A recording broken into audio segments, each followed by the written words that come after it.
Bem, pessoal, voltando então ao dicionário anarquista, né, eu tinha feito um vídeo sobre mutualismo, mas ele deu um problema no som, acho que agora vai melhorar. Então, a minha ideia aqui não é apenas discutir o que seria o mutualismo, né, tentar fazer uma conversa mínima, né, porque também no final o vídeo fica muito longo, mas fazer uma comparação com o que acontece hoje. Então, se a gente for pensar no mutualismo, nas ideias do Proudhon, né, a base desse mutualismo anarquista, o que a gente pode dizer, né? Então o Proudhon está pensando no quê? Ele está olhando para a classe operária francesa, belga também, né? Ele está então tentando entender as ações dessa classe operária.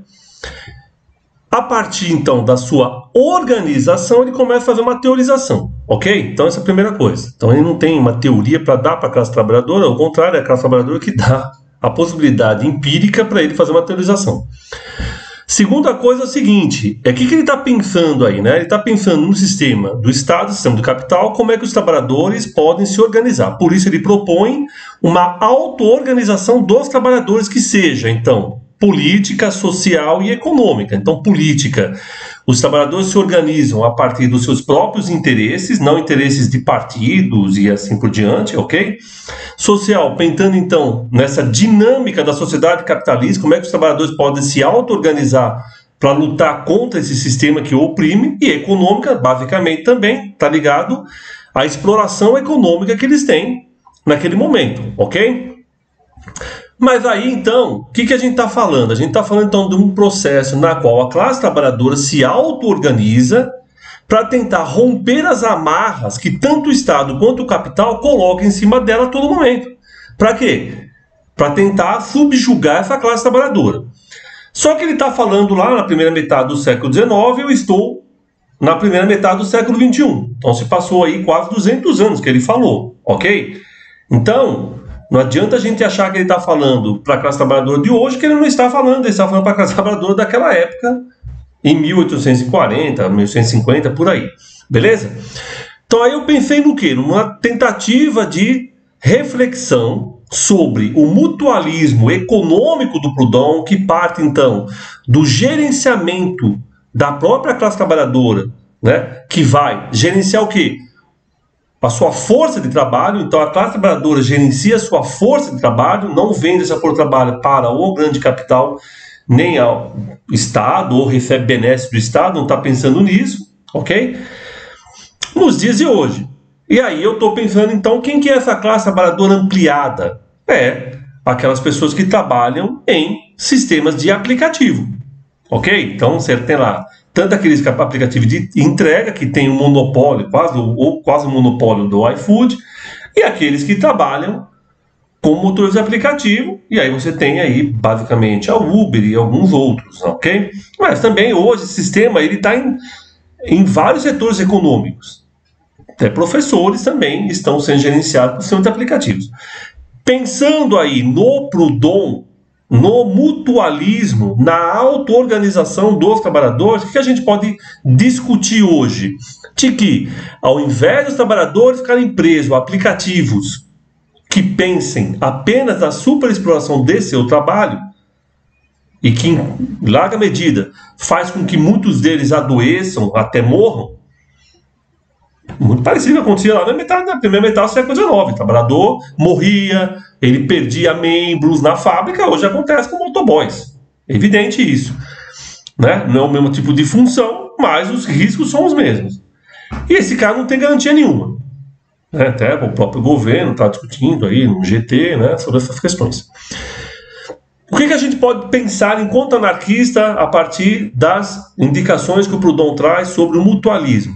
Na própria auto-organização dos trabalhadores. Então, eles criarem cooperativas de trabalho, né, buscando a construção de aplicativos que não fiquem subjugados pelo grande capital. Então, por exemplo, ao invés de ele dar 20%, 25% para a Uber, para o iFood e assim por diante, ele distribuiria isso a partir das suas necessidades. É isso que o Proudhon está pensando, essa auto-organização dos trabalhadores. Que eles criem cooperativas de trabalho a partir das suas necessidades. Então, eu estou pensando aqui em 2023, 2024, século XXI. Que significa o quê? Significa que os trabalhadores criariam, então, os seus próprios aplicativos e aí fariam com que esse ganho, que vai 20% a 30% para as grandes corporações, ficasse entre eles. Eles distribuíssem isso de uma forma mais igualitária. Beleza? Então é isso que a gente está pensando hoje enquanto uma perspectiva mutual, colaborativa dos trabalhadores, rompendo então com o grande capital e rompendo também com o Estado, ok? E aí, o que a gente tem que pensar também?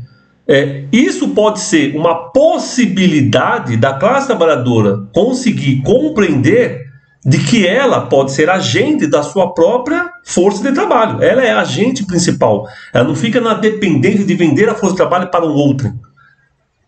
Ela gera a sua força de trabalho. E os lucros advindo são distribuídos de uma forma mais igualitária.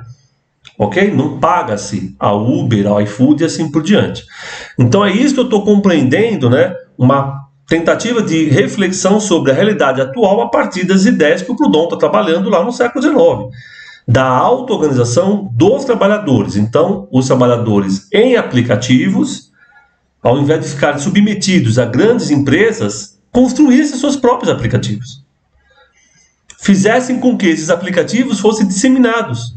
E lentamente buscassem, então, formas cooperativas que, obviamente, trariam a eles, né, uma nova concepção do seu próprio trabalho, porque o seu trabalho é visto como algo muito competitivo, cada um fica debatendo lá com o outro, né, para tentar conseguir entregar mercadoria, entregar comida, acessar o passageiro e assim por diante. Se você consegue racionalizar isso com uma cooperativa de trabalhadores, ok? Buscando então de uma forma mais igualitária esse processo, é óbvio que você traz, né, uma nova perspectiva para eles. E aí, em certo sentido, é repensar, refletir sobre aquilo que o Proudhon discutiu no século XIX sobre o mutualismo nos dias atuais. Ou seja, os anarquistas não podem negar a realidade. Eles têm que pensar a realidade a partir dos seus princípios, e não o contrário, pessoal. Pensar na como a realidade tem que se encaixar nos meus princípios. Isso não vai funcionar.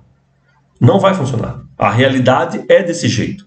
Nós, anarquistas, temos que compreender como os nossos princípios podem ser úteis à classe trabalhadora nas formas de organização que existem hoje e a partir das nossas experiências, como a gente pode propor, contribuir, né, um processo muito mais colaborativo, mutual, né, e que, no caso dos aplicativos, tem a ver, então, com se livrar das grandes plataformas, né, como Uber, iFood e assim por diante. Ok? Então era isso que eu estava tentando dizer, né, naquele outro vídeo. Eu tive que tirar ele porque ele estava com som muito baixo. Então, um abraço a todos e todas.